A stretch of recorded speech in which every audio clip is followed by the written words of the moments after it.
This is episode 42 of the Thunder Underground podcast. My name is Trent, and as always, I am joined by Jason. Hello, hello. Hello. We've got a good one this week. We've got two of the members of Dellacoma coming up here in a bit. That's right. That's going to be good. Quite a lengthy interview with these guys. Great stuff. Before we get into that, we've got a few things we want to talk about. The first of which being Anvil. Yes, and I fucking love Anvil. And they just dropped a new song yesterday. Yes, they did. And it's they released it as a video, a lyric video. You can go to their Facebook and Twitter, I think, and find this. Click on this thing, listen to this. Yeah. Die for a Lie. That's right. I'm pretty sure if you search Anvil on YouTube, it's like the first thing that comes up now too. Okay, cool. Seems like that's what happened on YouTube the other day. So it's very easy to find the song. You have no excuse. Right. Well, just to get right into this thing, in typical Anvil fashion, just kicks your ass. Oh yeah, it's just a slab, a slab of just what you want, just straight up meat and potatoes, basic metal that, and I don't say basic in a bad way. That just smacks you right in the face, and that's what I love about this band. Yeah, one thing you always come to expect from Anvil is some badass drumming. Oh man! And this just starts off that way and then that's continues right. Like always. And I think, after hearing this and their album Hope in Hell that came out a couple years ago, they're one of these bands like those classic metal bands that were a little under the radar to most people in America, like Accept and Saxon, that just that now, 30 years later are still putting out amazing music for, that style of metal. Oh, for real, yeah. So it's just badass. That's, like you said, meat and potatoes, badass, in your face. You can't get too elaborate with it. No, I mean, and that's the thing. It's no frills, and it goes perfect with, Accept and Saxon, just like you were saying. In fact, that's who they're touring with. Udo. Is Udo Dirkschneider, who was the original vocalist for Accept. They're touring all over Europe with him right now, I think, and that's just a perfect pairing. It's so smart, and it's got to be a great step for Anvil. And they're coming back here in the spring and summer, right? And you just can't. When you talk about classic metal, you have to include Anvil. I mean, you have to. I myself, I admit, I didn't really know much about him until that movie came out a few years ago. That's okay, I'll admit it. And I didn't really, to be honest with you, I didn't really recognize the name. But when I saw the logo was very familiar somehow, and I'm pretty sure that it came from years and years of looking at, guitar and metal magazines as a kid. Right. Probably seeing them in the back and here and there and stuff. And, and it's kind of like when I kind of discovered Saxon, I just kind of felt dumb for not knowing about these guys. I mean, this is stuff right up my alley. It's just, straight up, and it's just hard and it's heavy. There's not much to think about. It's just go, go, go. And, they just keep coming out with just quality metal, and just go listen to this song, go see them live. We saw them live last year, right? Was it? Yeah, it was about this. I think it was February of last year. Yes, we drove to Fort Smith and had the chance to catch them in a hotel of all places. That's right. They played a conference room in a hotel, and he even mentioned, 35 years, and I think this is the first time we ever played a fucking hotel. But it didn't matter to right. them. They fucking killed it like they would any gig. Yeah. And Rob Reiner is an amazing drummer. He did a solo like 5 feet from our fucking faces. Right. And it was, there's 25-year-old drummers out there that can't do this shit. I mean, it was amazing. So yeah, if you're not on the Anvil train, I don't know. Your ears are fucked or something. Well, the other cool thing about Anvil is that most bands like this, metal bands of this style, they're not three pieces, Oh, I know. That's like, when you think of a three-piece, that's usually like a progressive or a stoner rock or just, specific styles of rock. Exactly. And you don't see just like these straight-up ballsy metal bands where it's just, bass, guitar, drums. Yep. You know? And when we saw them, did you think that there was anything lacking? No, they didn't need a second guitarist. Exactly. Because that's Anvil. Their sound comes across, and it comes across heavy. Yeah, very heavy. So we're happy to talk about them, and we're really going to try to see them on this tour when they come around the spring and summer. So. Yep. And they got a new album coming out. Obviously, I don't know if they've announced when it's coming out. February 26th. Oh, that's right. Yeah. Same day that Anthrax has come out. Yep. Same day we're seeing Iron Maiden in Tulsa. You're goddamn right. So that's a big day for metal. It is. And it's also your dad's birthday. That's right. So, I mean, it's really, in all respect, Paul Ray Wood, hell yeah. And and it's really just, it's a good day for metal, and it's going to be awesome. It's called Anvil is Anvil. Again, no frills. So there you go. Well, we're going to use that word no frills here again in a bit. I'm sure we will. But before we do that, we want to play a song. And we're going to play a song from a band called Nomara. And they're out of, they list as being out of Columbus, Ohio, but I think it says Columbus/Little Rock maybe. Okay. Or somewhere in Arkansas, because a couple of guys. Anyway, we're going to talk about this when we get back, but the song we're going to play for you is called Tesla. And it's not about Nikolai Tesla. It's not about the vehicle. You'll find out. Anyway, here we go. This is Tesla, Nomara.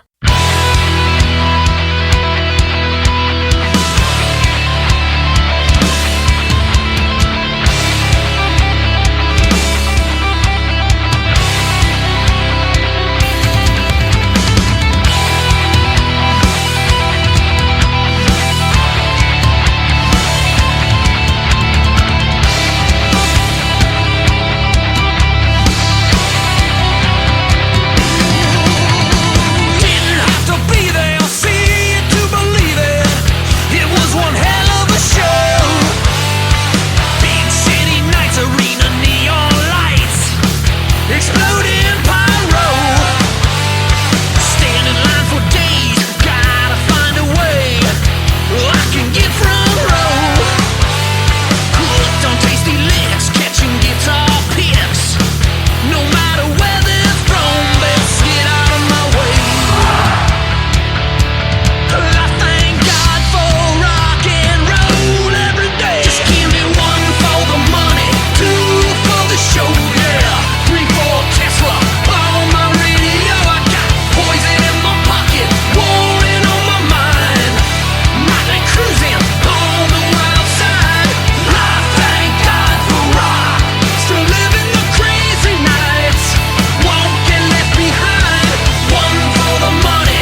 Tesla from the band Nomara.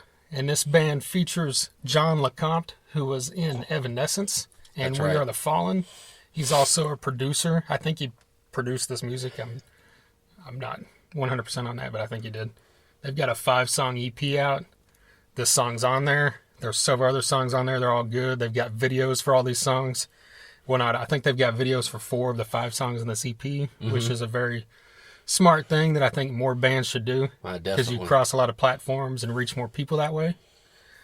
But we had to play this song because, as we've stated many times, this is our era of music that we cut our teeth on. And of course, Tesla is one of my top 3 favorite bands ever. And I know they're high up on your list as well. Oh, yes. And this song obviously just harkens back to that era, paying tribute to it. Even the beginning of the song, reminds you of that Frank and Tommy guitar stuff from the late 80s, early 90s, the way the song opens. Yeah. And then it gets in lyrically, they name drop Tesla, Warrant, Motley Crue. They make reference to Def Leppard, Aerosmith, Cinderella, Scorpions, REO Speedwagon. The list goes on, Take it on the run. Yeah, there you go. So, you can't get much, more rock and roll than that. No, you can't. Name dropping your influence. They're wearing it on their sleeves. They're not hiding from it. Which is pretty cool. Hey, in the still of the night, the 80s got it right. There you go. And they fucking did. Hell yeah. This band is, they're great. They're a good example of a hard rock band that everybody from, all little subgenres can kind of latch on to. Before you came over, Trent, I knew we were going to be talking about this, so I queued them up on YouTube, and I heard the EP. What was it, a week or 2 ago when you sent it to me, and I just wanted to refresh. And you've got the song Tesla, which is just unabashed, showing this is us, this is what we love, and it's over the top, but it works at the same time. And I've listened to more of their stuff, and you get in some ways, there's a few little passages where it kind of felt kind of like some power metal, with the twin guitars and the just kind of, there's some epic runs there. And but you also get real accessible kind of radio rock vibe going on. It's just a great calling card for hard rock in general, and something that, like I said, something that everybody can love. And these guys are, impeccable musicians. So there's no reason you can't check these guys out. Yeah, they've got this. I think you can listen to all the songs on Reverb Nation. You can also obviously just go purchase the thing from iTunes or hit them up on Facebook. It's just Nomara. And I believe I saw on their Facebook they're supposed to be announcing a tour for this spring pretty soon. Yeah. So we'll find out where they're coming. They said it's kind of a big announcement, right? Yeah. They called it a major announcement. There we go.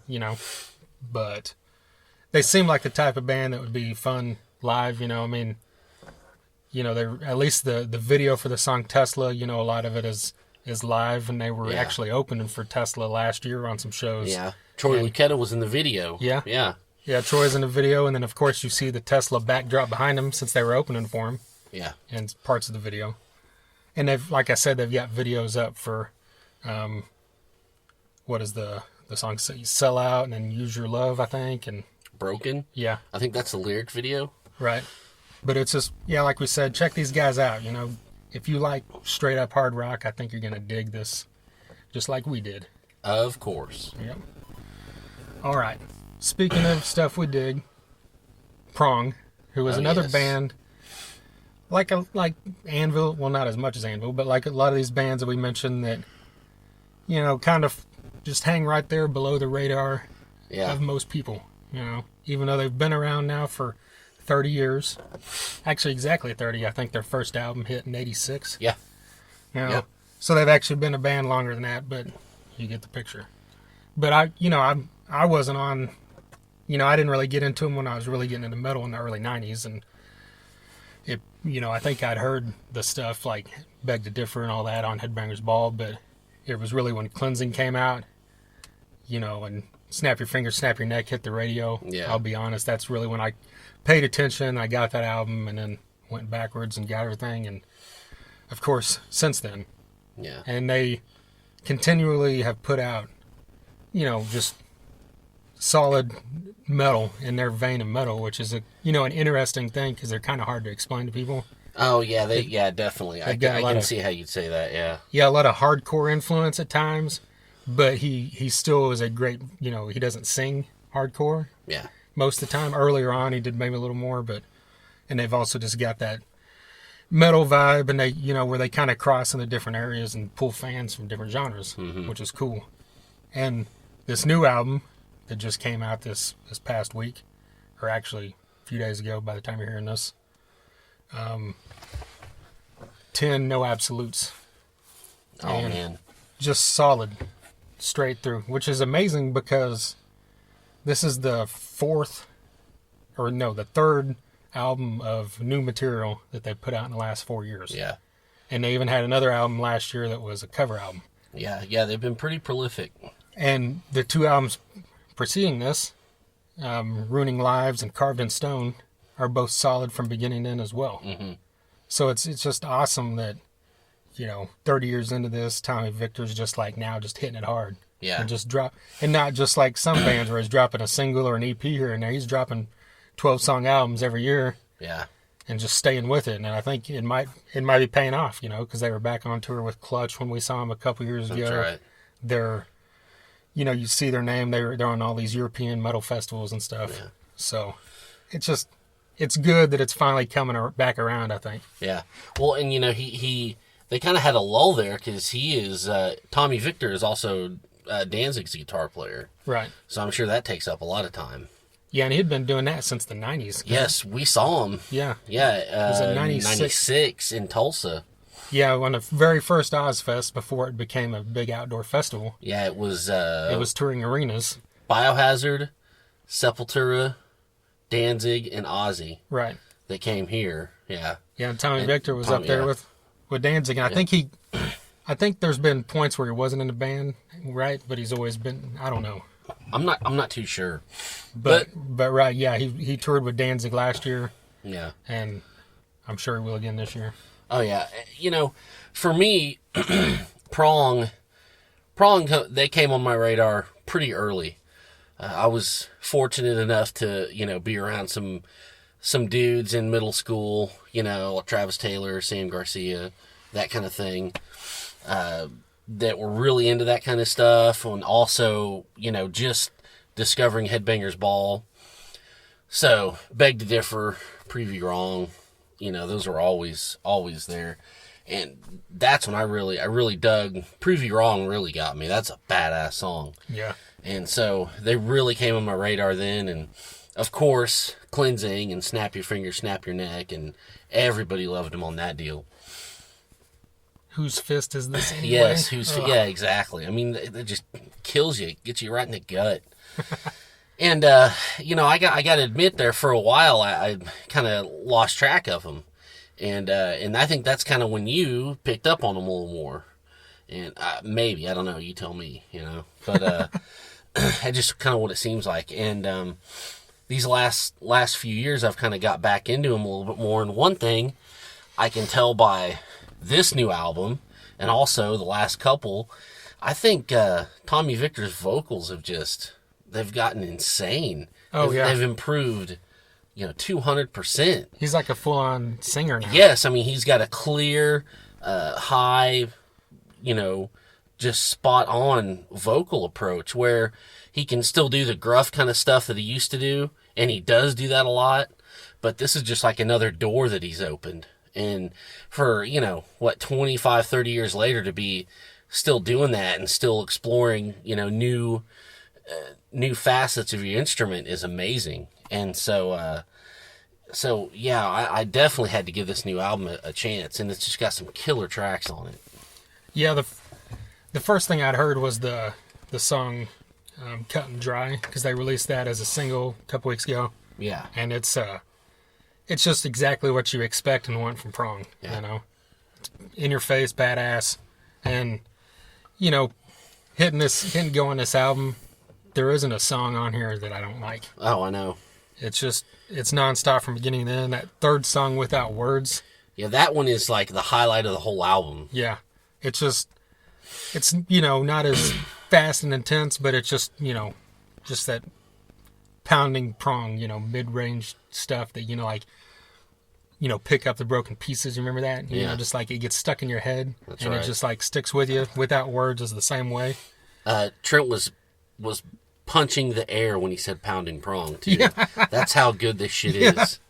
I was pick up the broken pieces. But what about that song Do Nothing, which is, the slower kind of, it's still heavy, but it's like that. Yeah, you're like, man, where'd that come from? It's almost just like Tommy Victor's laying down a love jam. It's not a love song, It's and it's just an amazing track. Yeah. You can't go wrong. That's a hashtag, Tommy Victor Love Jam. Right. We're starting it right now. Yeah. Ice runs through my veins. Oh, man, that's probably my second favorite. Yeah. But, just do yourself a favor and listen to this new album. Buy this new album. And if you're not even into Prong at all and you're listening to this, just go back and just listen to everything. Yeah. Oh, yeah. And an interesting side note for those of you that aren't big into this like us, back in the early 2000s, I drawing a blank off the top of my head the name of the album, but Monty Pittman, who was the guitarist for Madonna, was the guitarist for Prong. And that's another whole different thing, but Monty Pittman has a solo album out called The Power of Three that is a metal album that is just totally badass, by the way. Yep. That's Madonna's guitarist. And he plays for Madonna. You gotta love it. Yep. Well, you got anything else you want to say about Prong before we move on? Just that you need to go get this new album. Yeah, well, let me say one more thing. Like we talked about, like I mentioned, we saw him live. The most recent time we saw him live was it 3 years ago now? Yeah, I think so. It was in Fayetteville, Arkansas, and they opened for Clutch. That's right. And I love Clutch, okay? Don't get me wrong. Clutch is obviously one of the greatest live bands you could ever see. Oh, hands down, yeah. Every album they put out is hashtag all killer, no filler. They're just one of the most perfect rock bands that has ever existed, okay? But at that night, I walked away, all I could think about was Prong. Yeah. But it's probably been because it had been so long since I'd seen Prong, and so I was real amped about it. Yeah, go ahead. But I was just going to say, they put on a performance, and even other, like, my girlfriend was with us, and she only knew a couple songs, and then was really hyped about Clutch, and she was walking away the same thing, just talking about Prong. So I think that to me kind of says it all. Yeah. That this band is at that level, Oh, definitely. And, that gets me thinking a couple more things. Is one, you remember like 20 years ago, we saw McCain's Ballroom, and it was Clutch opening for Prong. Right. But anyway, that was an amazing show. But also at that Arkansas show, what I thought was cool was after the whole show, after Clutch was done and everything. Well, we met Tommy Victor at the merch table. I think right after their set, and he was a nice guy, and he took our picture, all that kind of stuff. But what I thought was cool after the whole show, the whole band came out and just was like hanging out at the bar. Yeah. And I think there's one point where we were all sitting at the bar, and they just walked by and they're like patting us on the shoulder and stuff, like, "Hey guys, what's up?" And there's like some like real tall dorky guy that just wouldn't leave him alone. Just some like gigantic fanboy. Michael Thrasher? No, no. Some guy we didn't know. Right. And just killing him. Just wouldn't leave him alone, asking him a million questions. And they were just cool and gracious, and didn't freak out and answered the guy's questions. And it was crazy because the way this guy was, you could have easily told him to fuck off. Right. But they didn't, So that was awesome. And, you even gave the drummer shit. I didn't give him shit. For punching out the fucking Saxon drummer. Yeah. There's another... That's a whole other fucking podcast. Tidbit. The guy used to be in 3 Inches of Blood, and he was relieved of his duties after he punched Who was it in Saxon? I forgot. Nigel Glockler, the fucking drummer. Yeah, he punched the drummer of Saxon, at a festival in Europe. And why would you ever punch the drummer of Saxon? Right. If you, and he's not in Prong anymore either, so I can fucking say this. Right. If you punch any fucking buddy in Saxon, you should get fired from your band. According to you, the biggest Saxon fan I know. There you go. All right, well, as you see from the title of this podcast, Dellacoma is the main story here. And let's just talk about this. Dellacoma is a band. They've been around a couple years now. Yeah. Featuring the lead singer of Sunset Riot. And, they're a band out of Australia that kind of made a name for themselves, and then stuff happened. They broke up. And okay. Dellacoma Rio is the name of the vocalist who went on to form this band. That's right. And I mentioned earlier we're going to bring the term no frills back into play. And here we go. Here's where it happens. Right. No frills, hard rock, good time, rock and roll. Oh, definitely. And just to jump right into this, I'm going to have to say as we all know, a Guns N' Roses fanboy. Yes. Since I was a little kid. So I've followed everything they've all done forever. And I got to say, any band, that we talk about this in here, that they cover Mean Bone by Slash's Snakepit. Yes. Most every show. Yes. And hey, they opened with it when we saw them. That's right. Yeah. And Slash's Snakepit, to me, is... Those two albums are probably at least close to the best thing that anyone's done post Guns N' Roses. Yeah. Slash's new stuff, his last few solo albums with Miles Kennedy and everything, gets more attention. And rightfully so. It's great stuff. Yeah. But Slash's Snakepit was exactly what you expected from Slash when he left Guns N' Roses. Yeah. It just sounded like an extension of Guns N' Roses with a different vocalist. And that first album had Eric Dover. The second album had Rod Jackson. And especially the second album, if someone brings up Slash's Snakepit, and they're usually bringing up It's 5 O'Clock Somewhere. Yeah. But that second album with Rod Jackson... Ain't Life Grand. Yeah, it doesn't get the... It's my favorite. Yeah, it doesn't get the same attention, and that's what these guys focused in on, which, kind of caught our attention right off. Yeah. Oh, yeah.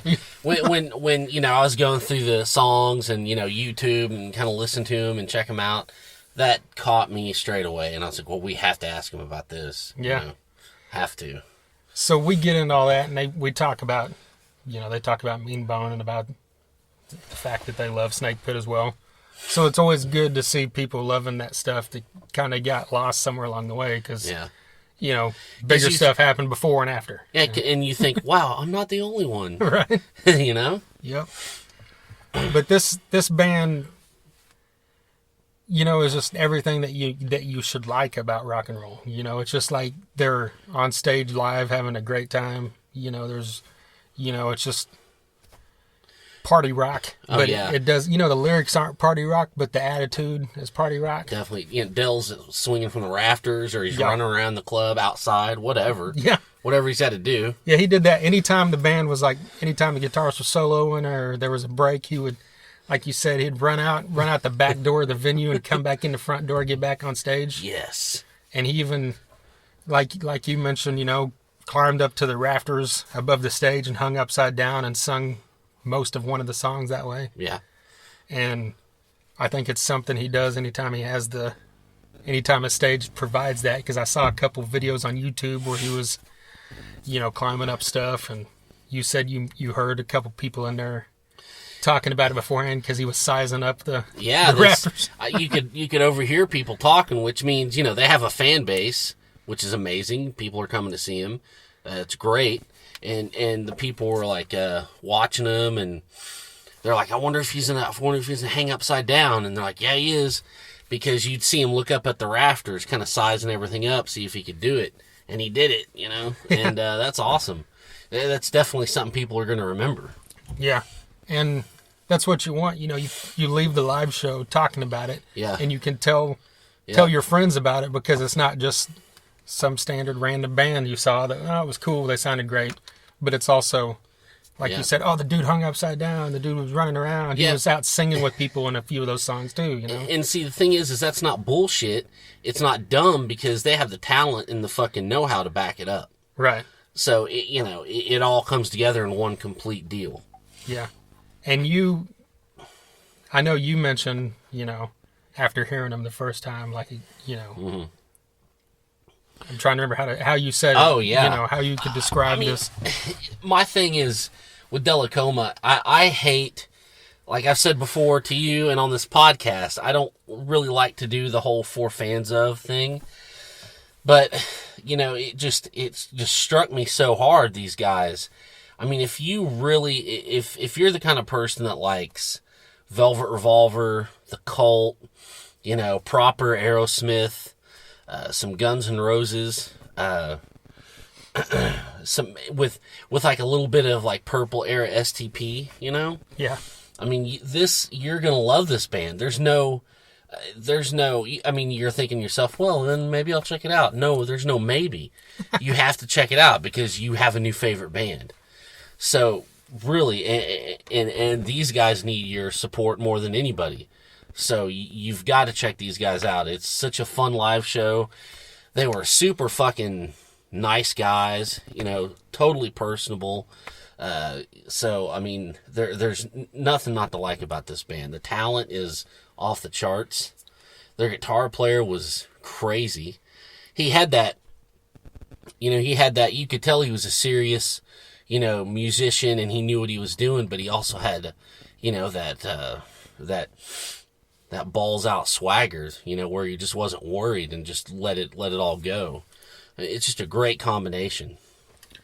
Yeah, and their album South of Everything came out almost a year ago now. It was last spring, and they're actually now already working on the follow-up. Yeah. And that first album, like we've said about other stuff on this podcast, it's just, it doesn't have any filler in it really, Yeah. It's definitely. Just, the song, you even get towards the end, the song like FJH, and then there's stuff like Walk the Plank, and My Kind of Woman was a single. It's great. And then they have the video for moving on to something new. Right. Yeah, that's a great song. That gets stuck in your head huge. And that's one of the ones where you definitely hear that, you hear the rock and roll vibe, but then you also hear the STP vibe you were talking about. Mm-hmm. It's got more of that kind of groove to it. Yeah. And we talked about that as well, because STP is one of his favorites, and he's a big Scott Weiland fan. A huge Weiland fan. And he's even doing, if you're in the Australia area, if you're in Australia, it's not like, or if you're in Kansas City area, which is us, because you're 4 hours away.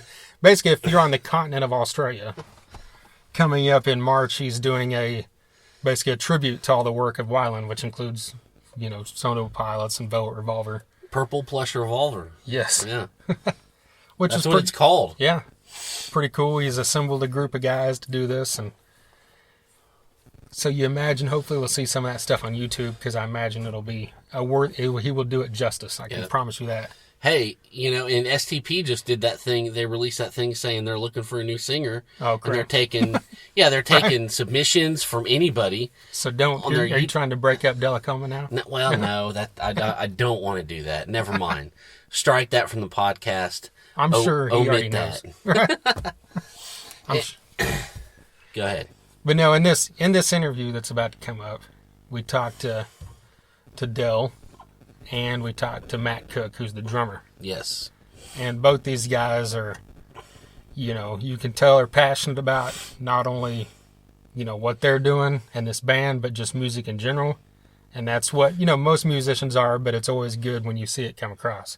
Oh, definitely. And they all have different things that comes together to make Dellacoma, and it was just it was a good night for sure. Yeah. Awesome interview here coming up. We did this outside because it's the only place that we could do it, and it was a little windy. I've listened to some of this already. And see, I was going to ask you that. How did that sound? And we should probably say something about it. Right. Well, we've got a wind cover on our mic, but still, it was still pretty windy. And there's points where it cuts through some, but it never makes it unlistenable. Okay, good. But there's a lot of it's a lot better than if you happen to hear our Sons of Texas interview a few months ago. You know, the one was pretty ripping on that day. Awesome. Well then it should be good then. Yeah, it's got its points, so just bear with it. But for the most part, it's an awesome interview. Yeah. And like you mentioned, they're good dudes. We got there and met up with Dell, and he right away just started, talking to us and acting like, we were old buddies and we hadn't seen him in a couple years or something. Yeah, we were walking up the parking lot and he was like raising his hands up and all that kind of stuff. He was asking me about my tattoo, and he was just super personable and put you right at ease. Right. Yeah. And we really appreciate that. Yep. So let's just cut right to this. This is Dell and Matt from Dellacoma.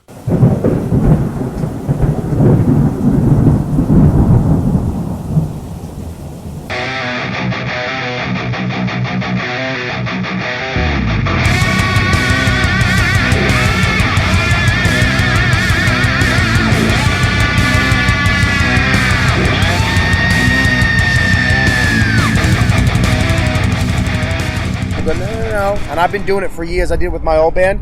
Topeka, Kansas. There's this one bar called the Booby Trap.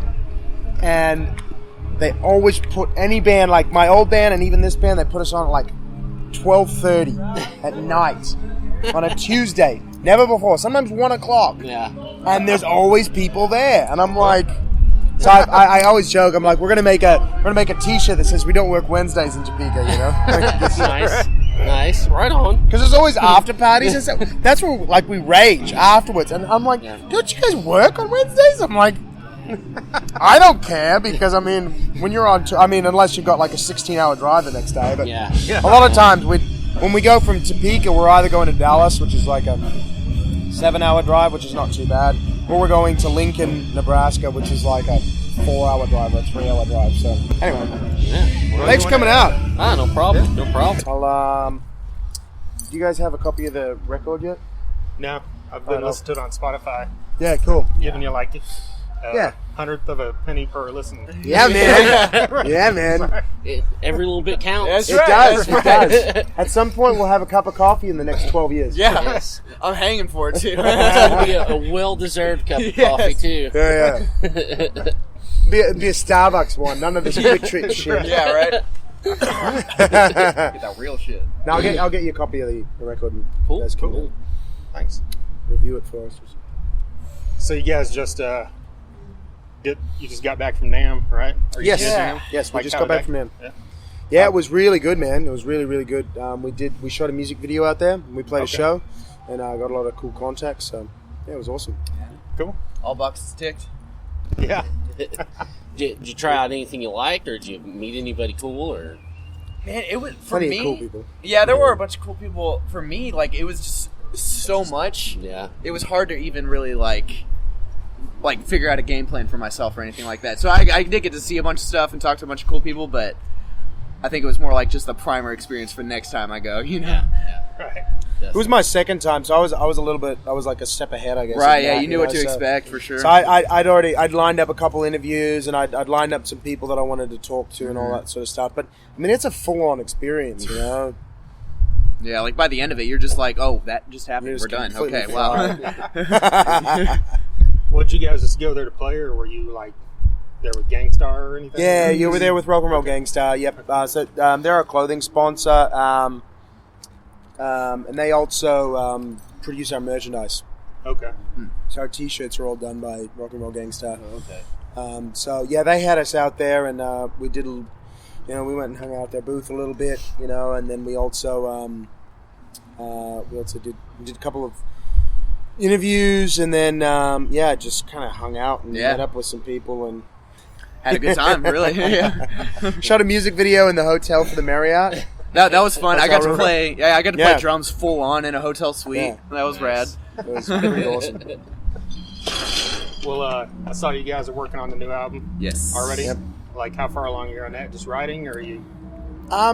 So we've got a conceptual vision, I guess, if you will. We've got a lot of parts and pieces. We've probably got, I'd say, 4 or 5 songs That are including Licking a Promise. Yeah, that are like solid. That are solid and are ready. And then we got parts and pieces for a bunch of different songs. And for this record, see, the last one, we'd only been a band for 4 months. So we wrote 3 songs were already written, like completely, and then probably another three or four were written without vocals. Mm-hmm. And then we probably wrote the remainder on the road. And we went into the studio and recorded, but we really didn't know each other or I didn't know these guys that well. For this one, because we went through that process of recording, 10 songs in 9 days, with a producer that we'd never worked with before.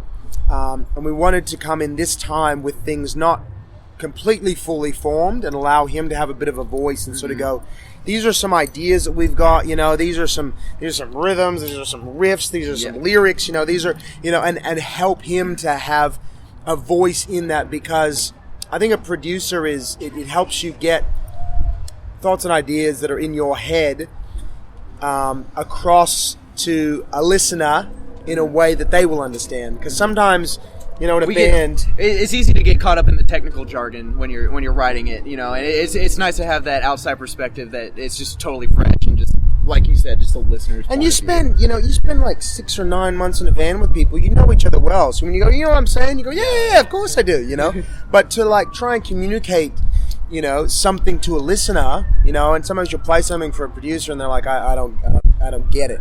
And sometimes you explain it to them, they go, okay, well, if you do this, then that'll come across. And you go, that makes sense. That makes sense. So it's not like they're not changing what you're doing, but they're making it more accessible. If they're good at their job, the producer's making what you do more accessible. And we wanted to allow our producer to have a little bit more input on the songs that we're writing. Whereas last time it was pretty much we came in, we're like, these are the songs we've got. We got 9 days. Just hit play, record, and figure out the best way to record what we have. Mm-hmm. Whereas this time we're going in and we're saying, all right, this is this song, this is this song, this is this song. What do you think about it? Mm-hmm. So it's a different process. We're going in on Tuesday just for a full probably 12 or 15 or 16 hour day. And we're just throwing down as many demos as we can. And it's going to be the first time that he's heard any of them. And we're just going to play around with them and then come out the other side, hopefully, with as many demos as we can. And then we can go away and start playing those live, because we're a live band. Go away and start playing those live, and then hopefully in the summer go into the studio proper and record another album. Mm-hmm. That's the plan. Yeah. Cool. Do you think the sound's going to be pretty comparable to South of Everything, or yes, do you see it going anywhere? Nothing too crazy. I feel like we'll be more expansive. Yeah, because like you said, we didn't know each other that well the first record, so the first record was a very bare bones, upfront, in your face kind of thing, and I think we have a lot more ability to explore kind of for ideas. For perspective, we did 53 shows in 4 months before we recorded. Right. In that time, that was August of 2014, so we're almost a year and a half on from that.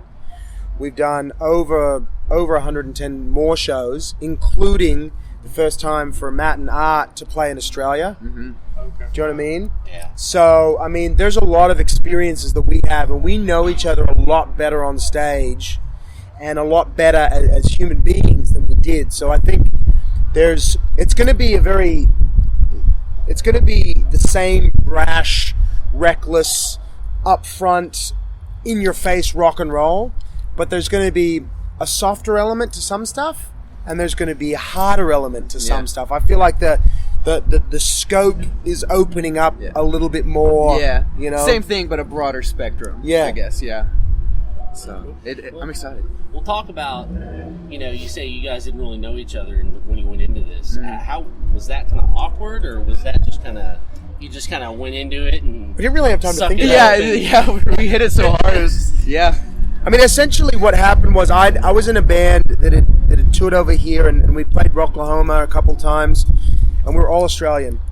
And we got back from our biggest US tour, and a couple of the guys sort of dropped a bombshell, like, we're done. And we were getting ready to do our first. We'd done 2 EPs. You know, we were getting ready for a bunch of big stuff, and then 2 of them wanted out, and one of them was a guy that started the band, so that completely deflated us, and then we ended up just breaking up. And I sort of sat down and I was like, I'm not really done with music yet, you know, but what do I do? I'd never started a band before. I was like, I don't know what I'm going to do. And I was talking with a few people, and I'd written a couple songs with other people, and I was talking with Rock and Roll Gangstar owner Daryl, and he said, you know what? Come over to NAMM. This was in 2013. You'll meet some people, and it'll hopefully help you out. And that gave me enough impetus. So then I booked a few shows, even though, well, I created a logo and a band name, and then I booked half a tour, telling people I had a band, which I didn't. And I tried out a few bands. Nothing wrong with that. No. Tried out a few bands, and they didn't work out. And then I'd sent people some songs to learn, and some of my old band's material, and a couple of these new ones. And these guys were very gracious in learning stuff before I'd actually met them. And then this is where the crazy part happened. So I booked a rehearsal room. They were about the 3rd or 4th lineup that I tried out. And the first few, I was like, not going to happen. I was starting to sweat because this was about 4 or 5 weeks before we were meant to play Rocklahoma. And I didn't actually have a band yet. And so I knew Rick, the bass player from Australia. And he'd moved over here, and he was in Matt and Art's old band. And they'd split up. And so I've been in contact with him, and he was the one. He was like, you know, you got to check out this drummer. He's incredible. You got to check out this guitarist. He's incredible as well. And so we lined up a rehearsal, and then I got a call from a bar owner in Austin. And he said, the opening night of South by Southwest, I've just had somebody cancel. I noticed online that you've got a new band. Did you want to play? And that was the night of the rehearsal, right? Wow. So I texted Rick, and I said, what do you think about playing a show, you know? And he said, well, let me ask the boys. Well, 2 hours go by, and the bar owner goes, are you in or you out? And I hadn't heard back from Rick, and I said, you know what? Yeah, we're in. We're in. And so then I texted Rick back, and I said, just tell the boys that we're playing a show after we do rehearsal. And I'm sure they hated me because they're in Dallas. And I'm sure they hated me the entire drive down from Dallas to Austin for 3.5 hours of hatred, pure hatred. And we go in the rehearsal room and we play through all these songs for the first time. And it was like, the first time you ever met each other? Yeah. Well, we had met once. Very briefly. Basically the first time. Yeah. Basically. Because I knew Rick, and so I'd been over here in America visiting Rick, and so I'd run into them. Yeah. But it was essentially the first time that we... definitely musically the first time definitely the first time we played. And so we did the rehearsal, and then it was like, well, all right, we're going to go down to the show. We went down to the show, and after the show, I was like, damn, that's it. We went, grabbed a beer. I was like, you guys want to hop in a van with me and roll around the country? And they're like, well, I guess I don't have anything better to do. And we kind of woke up yesterday. Yeah, you bet. Yep. That's awesome. In a nutshell, that's basically what happened. I mean, it sounds crazy, but that's exactly what it is. Yeah, I mean, how it goes. We toured for like 8.5 months, pretty solid there to begin with. Everywhere. We did like about 3 laps of the U.S. We've done 110,000 miles in 12 months of touring, including these. Well, that's not including the Australian dates. Right, that's just American soil. And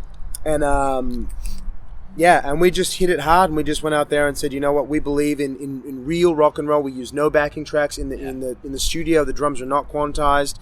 We recorded the drums, the bass, and the rhythm guitars to tape. There's no tricks, there's no auto-tune. It is just straight up, it's rock and roll, and we pride ourselves on, being good at what we do. We're not lazy about it. We do it. We could use a lot of tricks, and we could use backing tracks, and so many bands, even in a lot of these small bars, do, but we don't, because I feel like that's rock and roll is real emotion. Mm-hmm.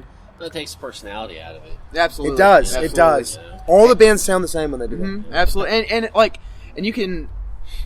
For a band, I mean, like you play 6 nights a week, playing the same songs every night. But when you do it like we do, every single night, every single song you play is going to be different because of the way that we do it. It is a snapshot of that piece of time at that very moment, and that's what makes it special. I think. And write the set list every night. and obviously some songs work better together, but every night is different. It is its own thing, you know. You know, we feed off the energy of the place that we're playing at, the people that may or may not be there, you know. Each other. Yeah, you know? yeah. Whether or not I lick Art's face or not, you know. Yeah. Whether or not, more like just when. When I lick. Yeah. Well, going into that kind of thing, when you have a song like My Kind of Woman, which, I mean, that's a great song, and it seems like it's a kind of organic thing. And then we were watching on YouTube, you have like in the radio station, you did an acoustic thing. Did that come about acoustically, or is that like a song where, we could do an acoustic version of that and it'd be badass? Okay. Because, well, hold on, and then one more thing, because sometimes, if a song is good acoustic, it'll be good anywhere. So that's kind of my thing there. Well, following on with that, I do fully believe that a good song, you can strip it down to just acoustic guitar and vocals, and it will work. It'll get some sort of point across, for sure. That song was initially, it's the only song that's ever been recorded where I've written the guitar part for it. But Art plays it far better than I ever could dream of playing it. And he's added plenty of bits that I never would have even dreamed of. But initially that did come about on acoustic guitar.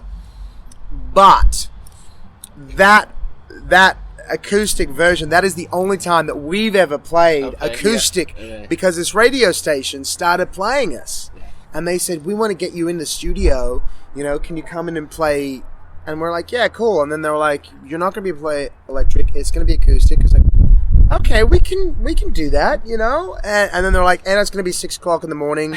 And we're like, okay. So we got in at like 2 a.m. And then the people were staying with the DJs, and they wanted to play beer pong and everything. And I'm like, guys, I have to sing in 4 hours. That means I can't get up at 5 to 6 like everyone else can. Right, I've got to get up at before 5 o'clock so I can warm these vocal cords up. So that's why I'm wearing sunglasses in that video. I can't believe so many people have seen that video, and I'm like, I feel kind of embarrassed about it. No, it was awesome. It came across really good. Good, thank you. It was kind of weird because the acoustic is the last thing on our mind most of the times. We're very much about like high energy, loud rock and roll. Very loud. Yeah, so we're like, we did like some like impromptu on that snare. I did have blood all over that snare. Oh, and we had to roll into a music store, and they loaned us something, an acoustic guitar, because we didn't have one. Yeah, we didn't have an acoustic guitar. Yeah, I've been there. Yeah, it was interesting. Right on. I've seen you do a lot of solo acoustic stuff, right? Yeah, I do a lot of solo acoustic stuff, and I actually just did an acoustic tour with Jason Todd, the original guitarist for Shinedown, down in Florida, and that's been a lot of fun for me, especially because I live in Australia, so when we go off tour, vocally I can't take 2 months off. If I do that, it's not going to be there when I come back, so I've got to keep my chops up. Right. Plus it's just fun, to get out and play solo acoustic.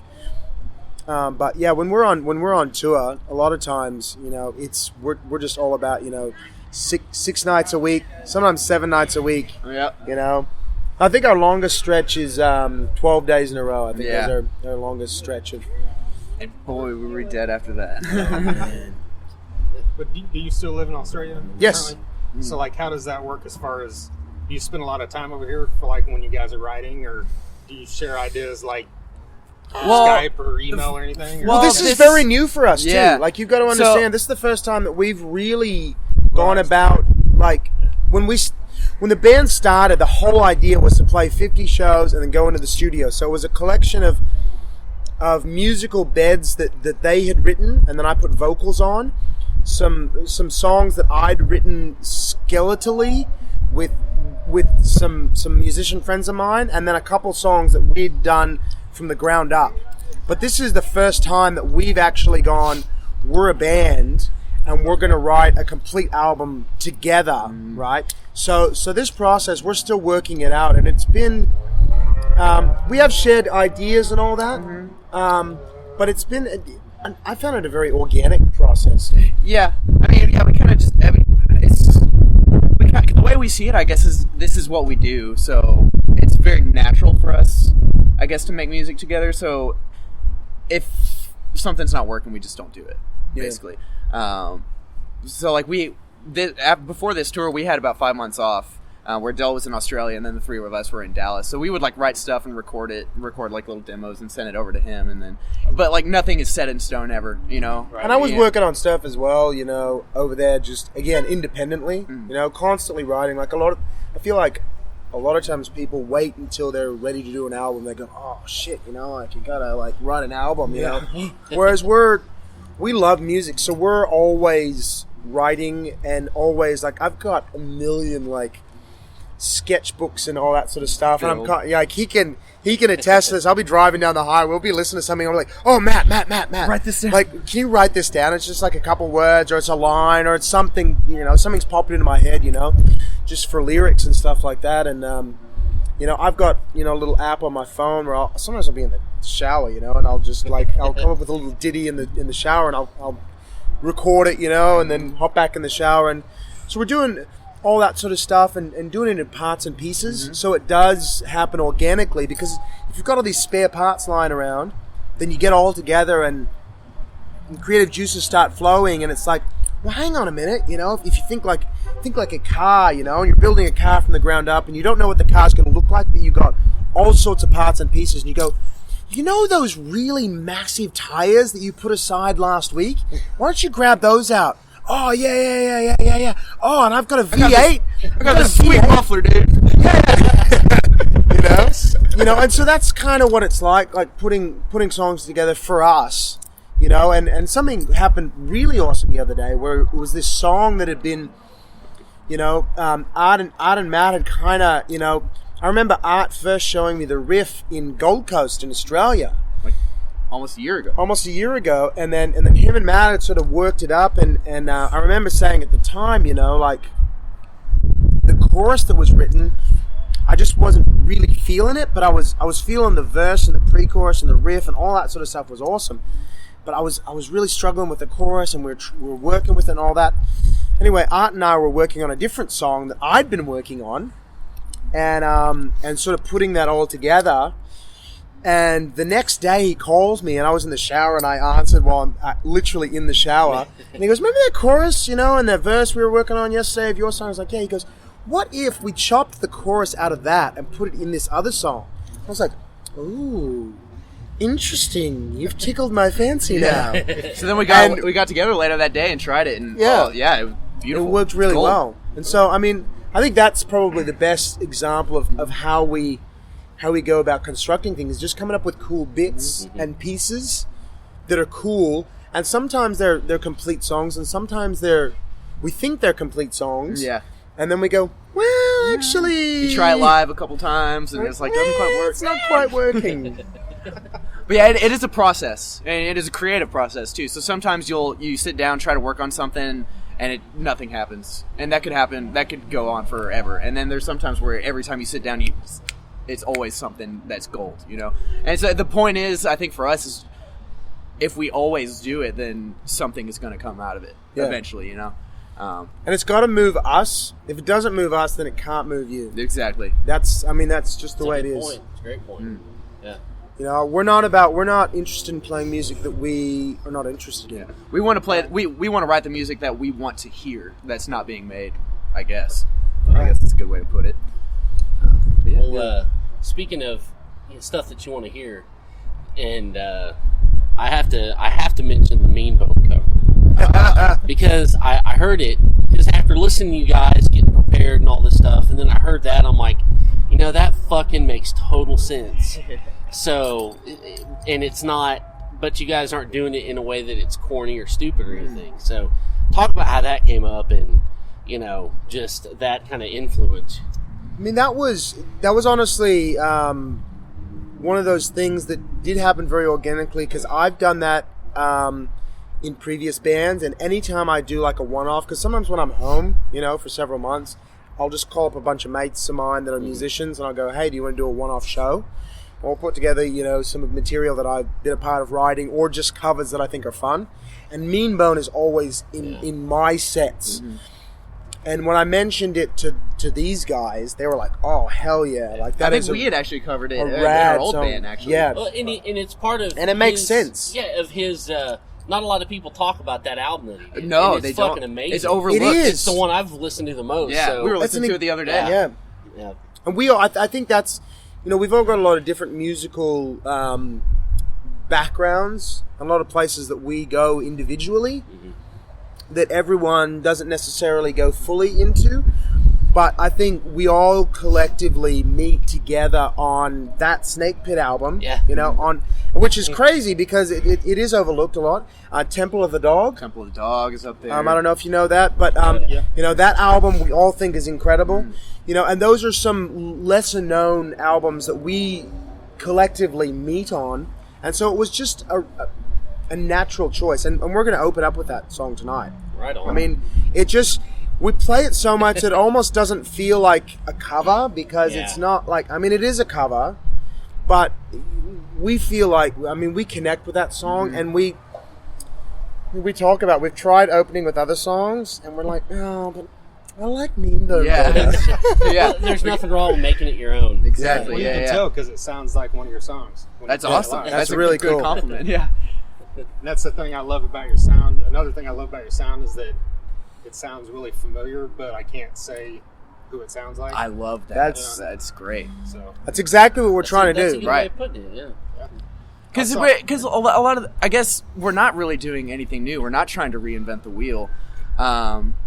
We're just trying to do what we do in our own way, which happens to be familiar to a lot of people, I guess. And I get it, it's not, but at the same time, it's not something that you see a lot today in modern music. Right. I don't think, or at least I haven't found it a lot. So yeah, I guess that's kind of it. Well, I think you can apply that across genres. You look at what Michael Bublé is doing or Adele is doing. They're not doing anything new. Yeah. But they're doing what they do in such a way that millions upon millions of people love it. People are eating it up. Yep. And I feel like, I know that that's not in the rock and roll genre, but I feel like that's it's a great description for what we do. Is that we're taking the influences that we grew up listening to and that we love, and we're doing something that moves us. So if we're doing something that moves us individually, that means every single night you're going to have us on stage cracking smiles and loving life, because we're not doing it because we have to. To a degree, yes, because we know that if we didn't do it, we would hate life. Basically. But we're doing it because it's something that brings joy to our lives, and we're trying to bring joy to other people's lives through what we feel like we're best at doing. Well, speaking of influence, I saw you're doing that Scott Weiland tribute in March. Yeah. Just talk about that. Is that something you already got a band in place for? Or? Yeah, so that was something for me personally, my top three sort of vocalists, if I could narrow it down, would be Chris Cornell, Scott Weiland, and Steven Tyler. And I've never seen any of them live until the day that I heard Scott Weiland had passed away was the day I was just parked to go and see Chris Cornell play solo acoustic in Australia. Wow. And it was a crazy, surreal experience for me sitting in that audience. And I'm friends with the guitarist who was playing for Scott Weiland at the time when he passed away. He's from Sydney, Australia. He's a guy called Nick Maybury. And so I was texting him, and I'd just heard it on the radio while I'm in this concert hall watching Chris Cornell perform solo acoustic. It was this very surreal experience for me. And coming off the back of that, I was already going to be back in Australia just for 6 weeks in between, because this tour came about for many reasons, partly NAMM, partly this acoustic tour I did with Jason Todd, and partly a big reason was to write new songs, right? But our main tour kicks off 1st of April with Winger in Colorado, right? Oh, wow. That's awesome. Now, I'm back in between that in Australia for 6 weeks, and I was talking with a friend of mine about how it had really impacted me, even though I've never met Scott Weiland. I've been as close as you are to me to Scott Weiland, but never actually met him, and I've never seen him perform. And I was like, I would love to not do a Scott Weiland tribute show or cover show, not like any of that, but I was like, I'd love to do a night where it's just Stone Temple Pilots and Velvet Revolver tunes. And that guy is friends with the owner of a bar called Cherry Bar, which is quite a popular bar down in Australia. It's on AC/DC Lane, you know. Akadaka Mike. And so I just sort of started talking with a few friends. Before I knew it, you know, I was talking with the owner of the bar, and he goes, I love that idea. So I put together, this is back in Australia, just 3 other mates of mine who were all in different bands. And we put together a 2-hour set. And when I get home, so they're all rehearsing individually. When I get home, we're going to rehearse for a couple weeks and then just play a one-off show. And we're calling it Purple Plush Revolver. Yes, that's awesome. A tribute to the musical legacy of Scott Weiland. And I think, unfortunately, and this goes for, I think, a lot of areas of music, you know, people that either abuse substances or maybe they may not be the nicest people, you know. I think people find it hard to separate the human being from the artist. And regardless of who he was as an individual, because I don't know that. I've never met him. His music has impacted me, and I know it's impacted a lot of people. So the night is intended to be myself and the other 3 musicians who are involved. It's meant to be our tribute to the legacy of music that he has been a part of leaving behind. And a fantastic one at that. It was, you know. Yeah. Yeah, definitely. Well, speaking of influence, who's for you? Like, who made you want to play drums? Oh, John Bonham, definitely. My dad's a drummer, and he got me into it very early. And I was raised on Led Zeppelin and Pink Floyd and all that 70s classic rock. So that's very much where I come from.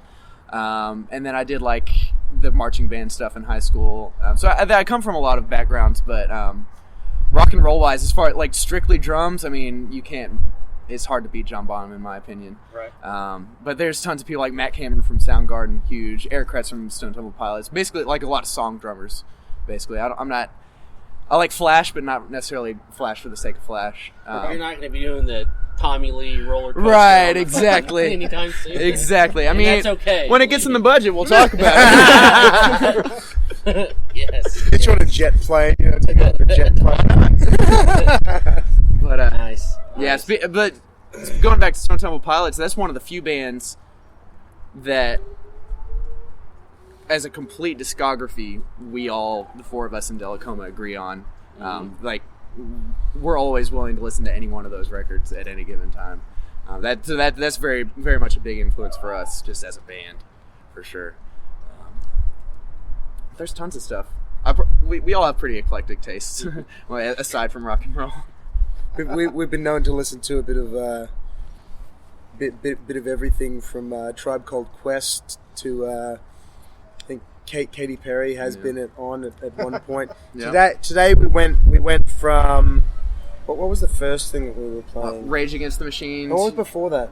There was something before that. There was something before that. Too many tunes. Yeah, too many tunes. There was something before Rage Against the Machine, and then we went into Michael Jackson's greatest hits. Yes. You know, so I mean, we do have quite varied tastes, but yeah, Stone Temple Pilots, we all meet on that as a complete discography. You know, that's probably the only thing that we completely agree on. All of us are, you know, in agreement on, and that's hard to do. I mean, like, even with Zeppelin, you know, huge Zeppelin fan, but there's not all of it that I love, you know. Right. You know? Yeah, and one guy might love this album. album, and Well, that's I mean, Aerosmith. We all love Aerosmith. They've gotten me more into 70s Aerosmith. I'm more an 80s Aerosmith guy, but I've really gotten into 70s Aerosmith because of them, you know. And Art and I are like strictly 70s Aerosmith. That's all we really care about. Yeah. Yeah, one of those bands that's pretty drastic. Yeah, they are. And good on them for doing that, too, being able to do that, you know. Metallica's another one, you know. Like I mean, especially Rick, you know, he's really into the early Metallica, whereas I'm not really into that. I'm into, you know, your Black Album and your Load and Reload. You know, that's my jam. Yeah. You know, so yeah, we meet on a lot of different ones. I mean, I know you guys are really big on the illusions for Aerosmith, whereas I'm more Appetite, you know, for Guns, you know, for Guns N' Roses. Like, I like the illusions, but I'm more Appetite. Yeah, I would say Art would definitely say Appetite over the illusions. Yeah. And good on you for saying load reload. I don't care. I'll fucking defend them. Whatever. Yeah. Just like what you like, man. Yeah. That's it. And that's one thing I feel like we were a very honest band. We do what we do because we like it, and it doesn't really matter. I mean, I'm sure there's parts of our sound that you could pick out and you go, oh, that's cliche or that's cheesy or whatever. But I don't feel like it comes across that way because we're honest about it. You know, we like what we like and we play what we like. I think that's important in music because there's a lot of people that play music because they feel like it's what they have to do or what's in at the time or what's expected of what's them. expected. Whereas we do what we do because we want to do it. And sometimes it is going to be, you know, a 3 minutes and 22-second radio song because we feel that. You know, if you look at the track listing on the album, most of them are technically radio length, and that wasn't on purpose. It was because we don't feel like, you know, we're not going to make a song longer or shorter because we feel like we have to. We're going to play a song, you know, if it doesn't need a 12-minute solo, we're not going to put it in. But on the other hand, if it does need a 12-minute solo, you better believe it's going to have a 12-minute solo. Oh, yeah. You know, Art's a shredder, but there's a couple songs on there where there's not a guitar solo. Because it didn't need a guitar solo. Yeah, if it doesn't fit, it doesn't fit. Yeah. And there's even some solos that aren't even shreddy. They're more melodic and, you know, peaks and valleys type solos. And it's just we just feeling whatever comes to us, I guess. Honest and raw. Those are the two words. If I were to pick any two words, I feel like those, if we could be described as honest and raw, those are the two that I would want. And maybe reckless is a third. There's a bit of that. Honest or reckless. I like it. There you go. There's your album title, right? We got anything else? Yeah, I think we got it covered there. That was awesome. Great. Appreciate it, guys. Absolutely. Thank you. Yeah, thanks. Thank you very That much. was awesome. It was a pleasure. There you go, Dellacoma Rio and Matt Cook, the vocalist and drummer of the band Dellacoma. Once again, big thanks go to both of them for taking the time, you know, to sit out there in the somewhat chilly night and talk to us for, you know, a good 30, 40 minutes. Yeah, that's right. It was cool to see them in Tulsa, and it was very cool to kind of get inside their heads for a little bit and see what was going on. Yeah, look these guys up on Facebook and find them on the web.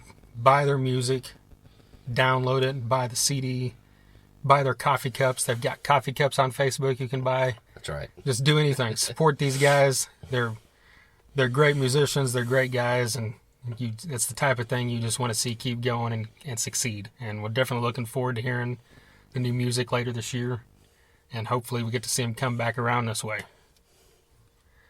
Well, if this is your first time listening, go on to SoundCloud, soundcloud.com/Thunder-Underground. Listen to our previous podcast. We just had an episode 2 episodes ago with Ian Hogland from Europe, which was really cool. That was awesome. We had Joey Allen from Warrant on a while back. Like I mentioned, we had John Oliveris from Sons of Texas on. Kyle Gunther from Battlecross. Yeah, we get into heavy stuff too. Oh, yeah. Like I said Battlecross. Kirk Winstein from Crowbar. Yep. Sid Falk, Overkill. Yeah, Miss May. Yeah, go ahead. The list goes on, and we also just had an episode with a band called Grind that you need to check out because you can hear their music on there as well. Definitely, yeah. We've had, like, that's a local act. We've had a lot of local guys.